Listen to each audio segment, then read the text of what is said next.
Thank you for tuning into Beast Watch News News Brief at the most current and comprehensive Bible prophecy website on the internet, beastwatchnews.com. All Bible prophecy news, all the time. Stay tuned for news.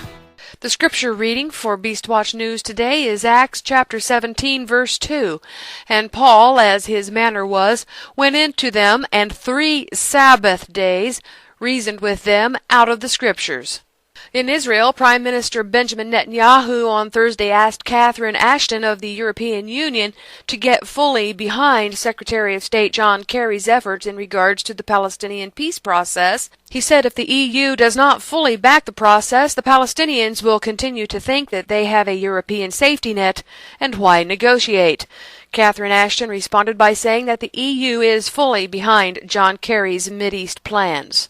John Kerry is back in the Middle East today, but he's in Doha to talk about the Syrian crisis. He will return to the Israeli-Palestinian conflict between June 27th and 29th, which is next week. The new Palestinian Prime Minister, Rami Hamdallah, has resigned after just 2 weeks on the job, according to the Palestinian Authority. It was not clear if Rami, the former university dean, would step down, really, or was using the threat of resignation to obtain more powers from a boss. One analyst said the Palestinian leader feared blame as a peace spoiler if he rejects talks on the Israelis' terms.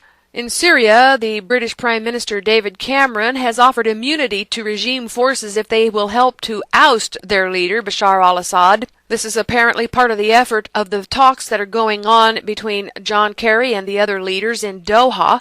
In an effort to hasten the fall of Syrian President Bashar al-Assad, British Prime Minister David Cameron encouraged the members of Syria's army and security forces to launch a coup against their leader, promising them that they will not be prosecuted for atrocities committed against the Syrian people.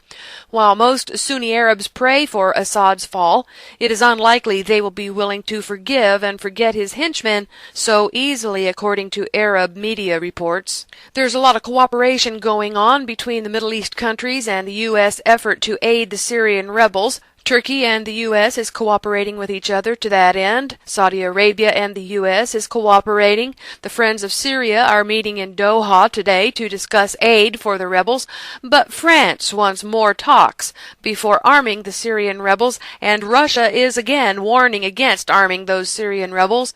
4 U.S. senators also seek to bar military aid to the Syrian rebels, and Putin claims now that there is proof the Syrian rebels are who used those chemical weapons, and so the saga continues. Meanwhile, Syria's deputy foreign minister said Thursday he has every confidence that the Syrian military can recover all of the country's territory now in rebel hands, saying victory is within reach despite huge quantities of weapons pouring into the country. Iran is once more back in full swing now that the election is over, and it is up to its old tricks.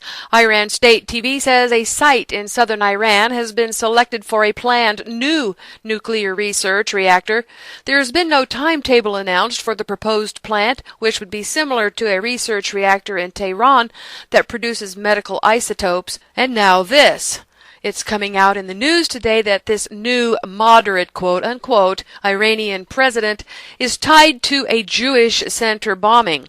Former Iranian President Mahmoud Ahmadinejad might be famous for wanting to kill Jews, but his successor, the moderate Hassan Rouhani, has apparently actually done so. An American newspaper this week pointed out that a 2006 indictment by the government in Argentina had listed Rouhani as one of the co-conspirators in the 1994 bombing of a Jewish community center in Buenos Aires. The attack, which killed 85 people and wounded hundreds more, was, according to Argentina, carried out by Hezbollah, but was ordered from Tehran.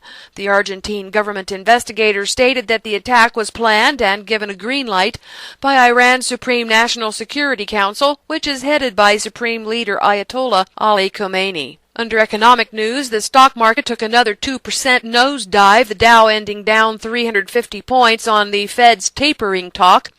The stocks took this sharp nosedive across the board on Thursday, and the S&P 500 posted its worst day of 2013 after Federal Reserve Chairman Ben Bernanke hinted the central bank may scale back its asset purchases later this year. Stocks, bonds, gold, silver, Europe, and Japan all got pummeled in the plunge. The Guardian is reporting today that the NSA's secret powers are actually wider than previously thought. It is publishing today 2 documents submitted to the Secret Foreign Intelligence Surveillance Court, known as the FISA or FISA Court. The first document reveals the procedures used by the NSA to target non-U.S. persons.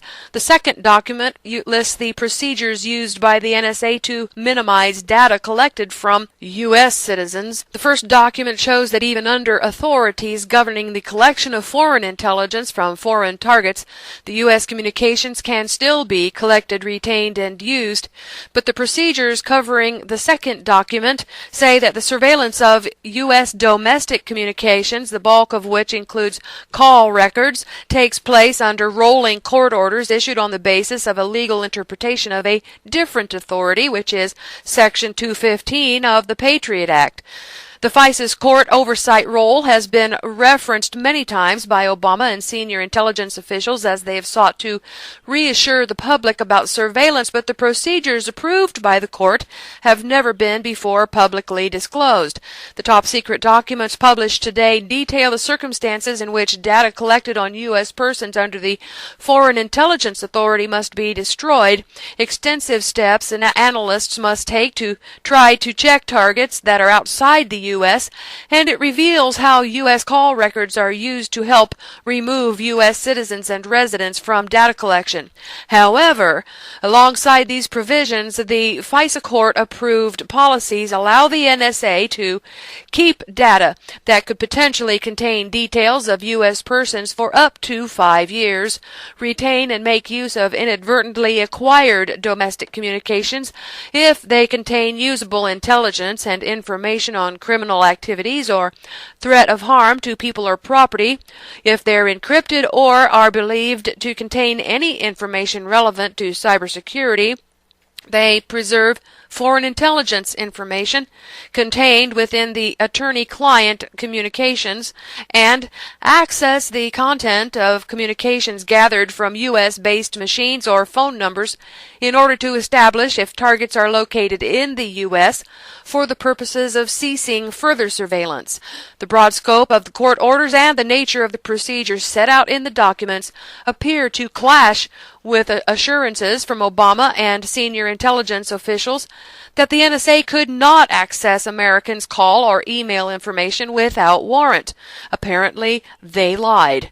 The documents also showed that discretion as to who is actually targeted under the NSA's foreign surveillance powers lies directly with its own analysts without recourse to courts or superiors, though a percentage of targeting decisions are reviewed by internal audit teams on a regular basis. A journalist was killed 2 days ago. Michael Hastings of the Rolling Stones was the journalist that was working on the story about the CIA before his death 2 days ago.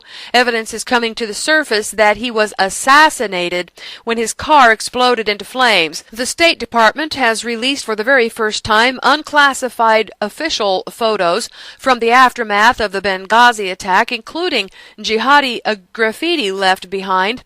The fact that it took 6 months and a federal lawsuit to release those photos tells you all you need to know about the Obama administration's Benghazi stonewall, said Judicial Watch President Tom Fitton.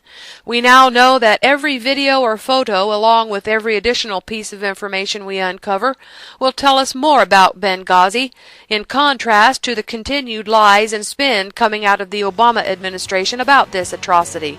This is Beastwatch News Daily Update. See these and other stories at beastwatchnews.com. Bible prophecy news every day except Shabbat.